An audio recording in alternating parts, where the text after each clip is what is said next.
This week on Act Out, we go to the front lines in Europe to dispel the myths of a squeaky green facade and hear about the tactics and actions being used to shut down and block dirty and destructive energy projects. Next, making connections and why greenwashing over there matters to you over here. Next up, how do we fight in the capitalist line? From tweets to marching in the streets, this is Act Out. Rockets! Blockade! Bulldozers swarm outside the checkpoint gate. An orange flash broke the hush and blew me into the street. I awoke next to the body of my baby. No! Welcome to Act Out. I'm Eleanor Goldfield, and this is your tipping point. A recent report in July of this year showed that Germany got 35% of all its energy from renewable sources in the first half of 2017. By contrast, in all of 2016, the U.S. got about 10% of its energy from renewable sources. So, hooray Germany, right? Meh. Unfortunately for the squeaky green German visage, coal is still very much a part of their energy base. Indeed, a recent article pointed out that burning coal for power looks set to remain the backbone of Germany's energy supply for decades yet. Coal still accounts for 40% of energy generation, down just 10 points from 2000. But why? Well, in true capitalist fashion, because it's there, and because it's cheap. First, let's tackle the it's there issue. What is it primarily, and what does it take to get to it? While 17% of Germany's energy came from hard coal in 2016, 23%, the largest single source of energy, came from lignite. Lignite, known as the poor man's coal because of its low heating value, is also known as brown coal or soft coal, and is essentially what coal looks like as it geologically transitions from peat, or decaying vegetation, to hard coal. It's the young stuff and the bastard child that for the most part no one actually wants. Here in the US, for example, we only started to look at lignite as a possibility in the 70s, when the energy crisis forced companies to consider alternatives, lignite being one of them.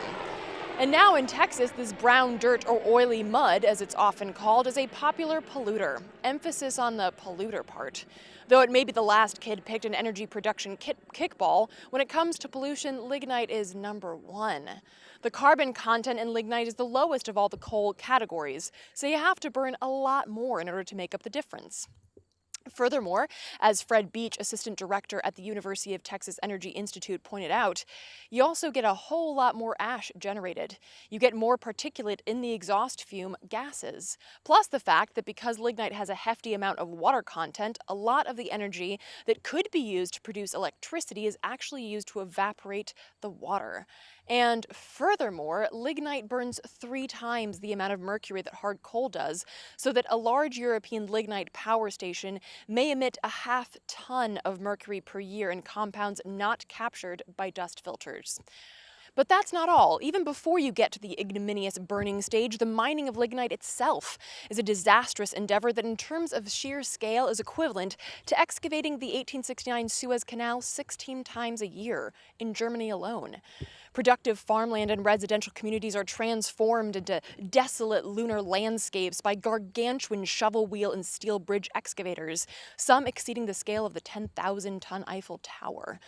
Water withdrawal disrupts hydrological balances for centuries in a subterranean funnel ranging far beyond the pit excavation boundaries.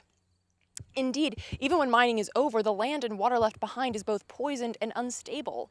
Groundwater levels bubble and rise to crack the foundations of buildings, roadwork, and sewage systems.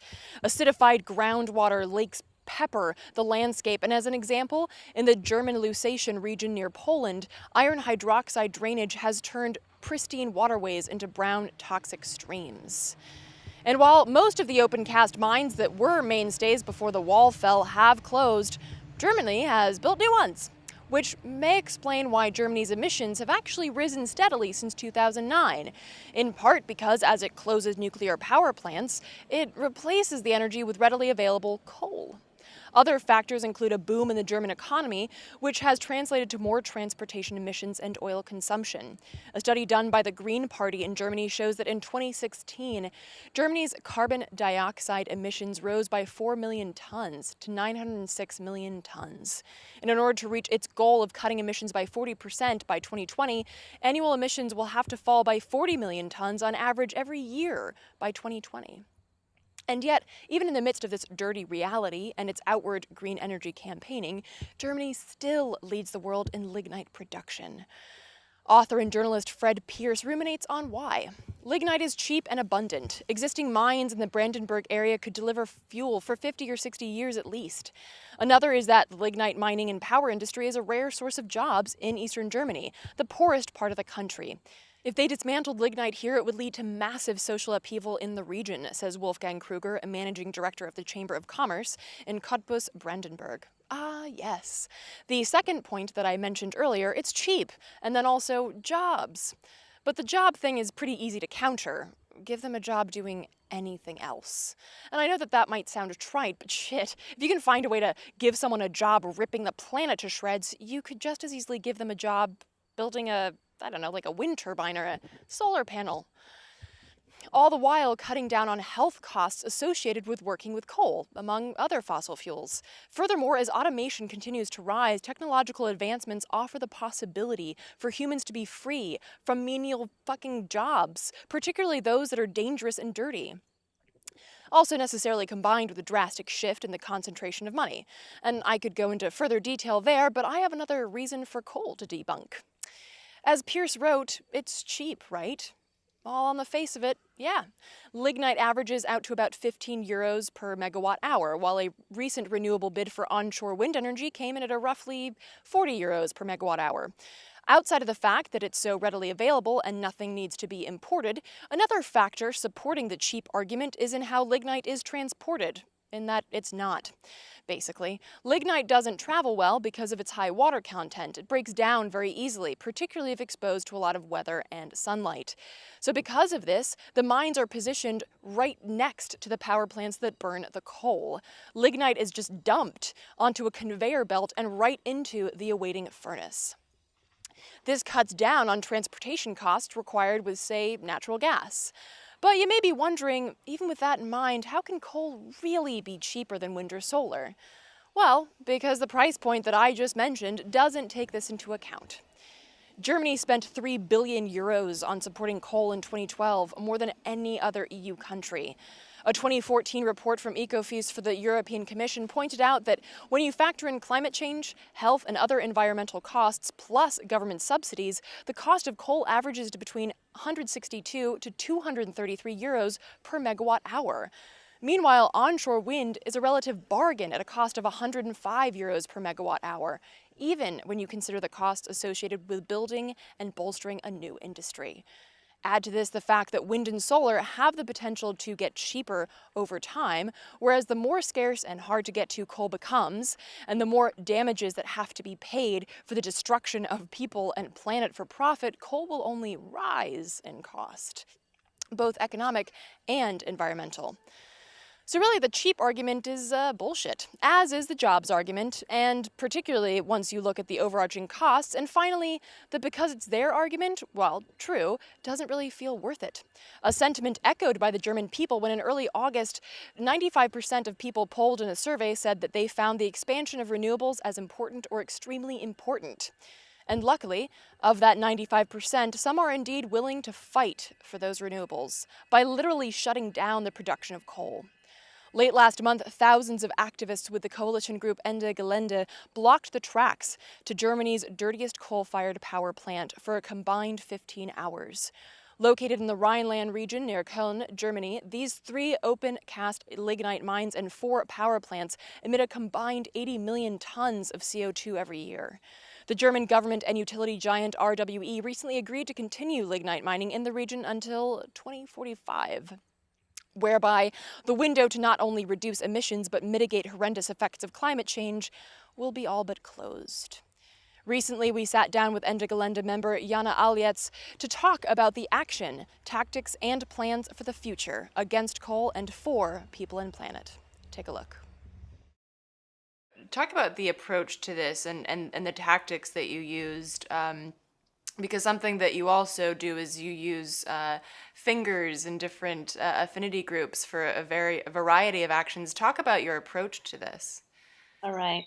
for this year, again, we used this approach called finger tactics that we start as like a hand, but we spread out in fingers. That's kind of the idea. And the fingers, they went to several blockade sitting points. And this year, the sitting blockades on the rail tracks were dissolved quite soon by the police. But because we were fingers, we could establish sitting blockades on different points, and so we could make a blockade for 9 hours on Friday and for 6 hours on Saturday. That was very effective. And the other very special thing is that the fingers itself, they organized themselves. They had different topics, in the sense that one we had, which is my favorite, we had a queer feminist finger, and we had a finger that was dedicated to the issue of worker struggles. We had a finger dedicated to the issue of mobility. We had a finger in solidarity with the rising sea level, and in solidarity with the people affected by that. So we kind of put emphasis on connecting, not only during the blockades, but while doing the blockades, connecting our struggle against climate change with other social struggles. And that was really special. Yeah. And in line with that, something that you also do as part of this is the climate camp. So it's not just the days of the action, but the Right. camp is a big part of this, where you're not, it's not just in terms of organization, but it's also in terms of making those connections like you talked about. So talk a little bit about the climate camp and the importance of that as it relates to the actions. Right. This is also very important for us that we have a very strong connection to the climate camp in the Rhineland, which took place for the seventh time this year. And this year we had three camps actually, and that was the climate camp in the Rhineland, the Connecting Movements camp, and the camp for Future, which it was a camp especially dedicated to attract younger people, also minors.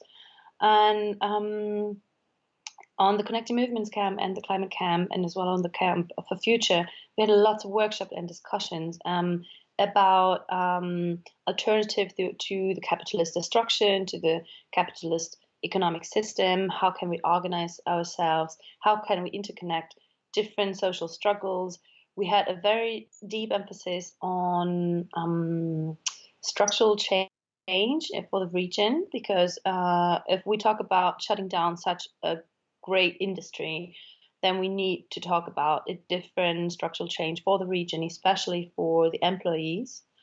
And what I'm also very happy about, that we had lots of dialogue with the workers. The unions are traditionally very much against us, and they try to frame us as violent activists. But this year we had lots of meetings together, formal and informal meetings, where we could exchange our ideas and show the unions that actually we want something better, which would also work out better for them. Of course, we want them to lose their jobs, that's right, but we want a better job, Right.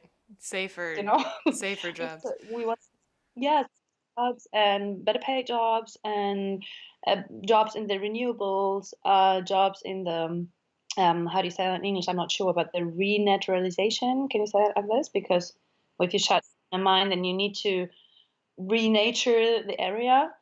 So we started these conversations, and it was very fruitful. And also from the climate camps, we made a lot of effort um, to get in touch with the locals who live there, because many of them are afraid of us because they don't know us, and they feel like we come there as an invasion. So we made a lot of effort in talking to the locals, and we got a lot of support.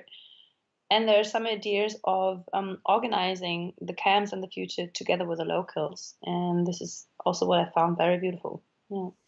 So, in terms of, because what you're dealing with are these large scale topics, the use of dirty energy, and yet you're also trying to focus on community building on a local level. How do you balance those two aspects? Mm-hmm. Ooh, that's a good question. Well, I think one of the main successes from this year's action is that I don't know how Germany is perceived in the US, but internationally, our impression is that Germany is seen as a country that is 100% renewable, and we already have the so-called Energiewende. But doing these actions and showing that actually still 40% of our energy comes from coal, from lignite and black coal. Um, so what we read right now in the media, that we actually put attention to this. We have the election campaigns right now, and nobody is talking about our dirty energy here. So this is one thing that we definitely reached, and also to put emphasis on the problems, the locus of the people there, by connecting with them. I don't think it's necessarily that has to stand against each other. I think you can do both. You can do address some of the political level, put it on the political agenda to state, like, here's a social movement that has very clear demands to phase out of the fossil fuels immediately, and stay in contact with the locals to build up an alternative. I think actually you have to do both. It's because if we, as an alien movement, which is maybe not necessarily from the region, builds up alternatives, which is not discussed with the locals, then it's going to be then it's not never going to be good alternatives. So we have to develop these alternatives together in a grassroots style. Yeah. In that same sort of idea of doing both things at once, would you say that Ende Gelände is about appealing to people, but also appealing to politicians, and possibly also draining these companies of resources and time? Is there a particular pointed goal, or is it about appealing to both people and the powers that be? Well, I think as Ende Gelände, our main goal is definitely movement building. We want to have this platform, these forms of action, which attracts people to take action. Because in this world, many people always feel so powerless to actually change something. So definitely our main goal is to attract people to take action. And what we also see is that many people who take action in Ende Gelände are actually taking part in direct action, in civil disobedience for the first time in their life, and they learn all the skills and they come there and they feel more useful, which is super great. Honestly, from the political level, we do not expect that much. They have disappointed in so many ways. So if for us, it's more like to put attention on this issue. At the end, it's going to be the political level who will have to make these decisions. But foremost, we want to address people to take action and bring this issue on the political agenda, and to put pressure on politicians. Like, they can't, like, politicians like Angela Merkel should stop talking about Germany as a very renewable, energy saving country, while we still have these mines, where we still have the biggest source of CO2 in our country. And because many people do not know this, even in Germany, it is really important that we fight this struggle, to keep this in mind. So yeah, and that from this on, we try to grow and grow. And what we also see is that the actions like Ende Gelände actually got copied already. So we had this amazing action in the Czech Republic. We had an amazing action from Code Rood in the Netherlands, and there's going to be similar actions in Italy and in Austria. So people are coming to our actions and doing more or less the same for points of destruction in their places. And this is something very beautiful.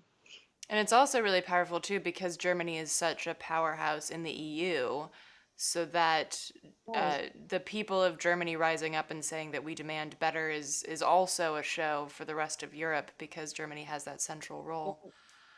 Absolutely. So finally, I just want to talk to you about the future, because there's more actions coming up at the UN meetings. What are your goals, and what's the future look like for you? All right. To be honest, usually I think, because we're all working voluntarily, right? And so I think it is a very, very crazy decision to make two actions in 1 year. But the occasion was just given because in November the international climate negotiations from the UN will take place in Bonn, which is a city very, very close to the lignite mines in the Rhineland. So we will go there again on the weekend of the 3rd to 5th of November. We will go again, make blockades on the lignite mining. Because while politicians are still talking and bringing up mostly bullshit solutions for climate change or no solutions, and while the island of Fiji actually hosting the negotiations, and the Fiji Islands are islands who are actually threatened by the rising sea level, we have to take action. And we will say, while you are still talking, we take action. This is where climate change is produced. This is one of the main sources of CO2, and this is where we have to stop the destruction. So it's a very nice invitation, actually, to go there again this year. To learn more about Ende Gelände and the work that they do, visit endegelände.org and check that spelling. And before you dismiss it as something outside your purview, not important because that's Germany and you're not in Germany, just hold on a sec. First of all, global emissions are unfortunately global. They don't just affect the assholes that spew them. Secondly, as I mentioned earlier, parts of the US, including Texas and the Dakotas, have embraced lignite as a new source of energy, rather than make a shift towards renewables. Calls to cut emissions be damned. Thirdly, learning tactics and ideas from each other, it's really hot out here, from each other across borders is vital to growing and expanding our ability to fight and build effectively. Thank you. And fourthly, the propaganda used by governments and their dirty energy friends is ubiquitous. Germany's greenwashing of their coal dependency affects how people inside and outside of Germany hold coal companies accountable for polluting. The fact that Merkel can ignore 95% of her constituents polled who want to push for more renewables is just another nod to the continued disdain that politicians have for the interests of both people and planet in the name of profit. It makes the behavior okay because, hey, the ads all say that Germany's gone green. It forces us to question how stories spin on this side of the pond, how we approach the jobs issue. As Jana mentioned, an important part of the battle, because the tired line of, oh, thousands of jobs are at stake is used there just as much as it is here. And the fact that Merkel, facing an upcoming election, doesn't want to talk about the jobs issue means that she has neither a solution for the end of coal nor a job solution for the people who unfortunately depend on that profit. And this is of great concern. Germany's projected 40% cut to emissions is looking less and less realistic. And hell, if the green nation can't do it, how could we ever hope to? Coal is a global problem, and any potential win for coal in Germany emboldens coal companies elsewhere. US, cough, cough. And coal, as well as other fossil fuel companies, are happy to stoop to absurd levels to win and to combat renewable energy. Take, for example, oh, how ugly those wind turbines are. That's used as a legitimate fucking excuse all over the globe. Indeed, the oil-soaked Forbes recently published an article written by an American claiming that Germany's landscape is being ruined by unsightly wind turbines that spoil pastoral landscape in virtually every community. Yeah, fuck wind energy and fuck all those beautiful German landscapes that have windmills too. How grotesque. I'd much rather look at the sweeping vista of an open-cast lignite mine than green fields dotted wind turbines, wouldn't you? In this highly contradictory and painful image of an open-cast mine, the wind turbines in the background, that's really the eyesore. Really? I'm agreed? And as absurd as those arguments may seem, they are the arguments being made in support of coal and against wind and solar energy. The propaganda that hides dirty energy crimes while diminishing the importance and necessity of renewable energy is very real and very dangerous. Visible and loud actions like those of Ende Gelände are mandatory for all environmental orgs to consider and embrace, from the blockades to the spreading of information through conversations, teach-ins, and trainings. We must see ourselves in the actions of others. We must see our politicians mirrored in the capitalist oceans away. And we must share and create new ideas with the Global 99 on how and why we fight. When did we decide that fighting for our rights meant lining up to die? The scores of wars, but likewise so, the battlefield that's quiet. The everyday humdrum shrine to the capitalist paradigm. The covert crime of stealing days and giving dimes, of washing brains. These dirtied souls do line up, take a number, the dutiful proles. The hypocrisy of a crackerjack democracy, a Jim Crow prophecy, a legacy of lies, of hate for all that must and will once rise to take the human rights from those who use their freedom like whips on tired minds. It says liberty on the change that keeps us in our place, stalled here in this American-made dream that runs on fear, capitalize the ostracized, make money from the penniless, hold them down till they are penitent, break them. Then rearrange the pieces in assimilated neatness, erase the past, and pack their bags with reasons why they could not last.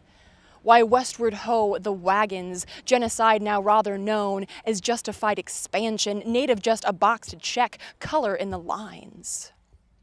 The illusion of inclusion is ripping at the seams, the flag that drapes the horror scenes is faded, and we can see. And then what? As the late-stage beast bares its teeth, adds armor to its home game team, as markets fall and waters rise, as smoky skies burn long, who will we be? What will we do? How will we live before we die? I don't know, but I know this much. I won't pretend that fight is waiting in their line to die.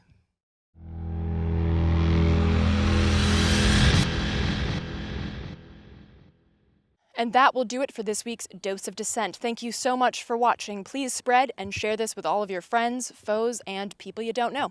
Check out the last slide and the description on YouTube to see the sites mentioned in this week's show. And for continuous updates throughout the week, be sure to follow us on Twitter and Facebook. As a heads up, there will not be a new episode next week, but a rerun will air. Also, for all of you podcast listeners out there, the Act Out podcast comes out every Friday, available on iTunes and Libsyn at actout.libsyn.com. From the appropriately fucking hot Devil's Den, good night and act out.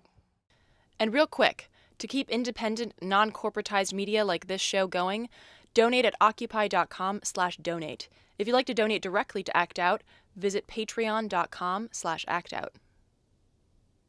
I